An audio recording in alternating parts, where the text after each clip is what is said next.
پاکستان کی معروف روحانی شخصیت حضرت سید یعقوب علی شاہ چشتی نظامی صابری وارثی کے 38ویں عرس کی ایک روزہ تقریب کا آغاز ہو گیا۔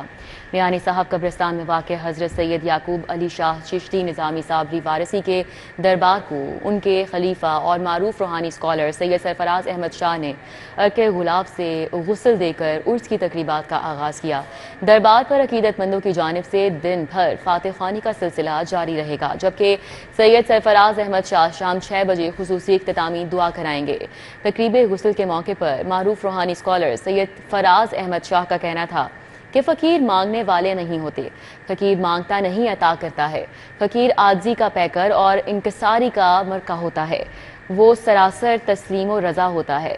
وہ تو پیکرے صدق و صفا ہوتا ہے، فقیر نفرت سے نابلند اور محبت کا سرچشمہ ہوتا ہے۔ خلق خدا سے پیار کرتے ہی دیکھا ہے، اور ان کی ایک بات جس پہ بہت زور تھا وہ یہ تھا کہ آپ کی عبادات اتنی چھپی ہوئی ہونی چاہیے کہ کسی کو یہ شبہ بھی نہ ہو کہ آپ کوئی نیک آدمی ہیں۔ اور دوسرا ان کا یہ تھا کہ علم حاصل کیا جائے، اور اس کی بڑی ویلیو ہے۔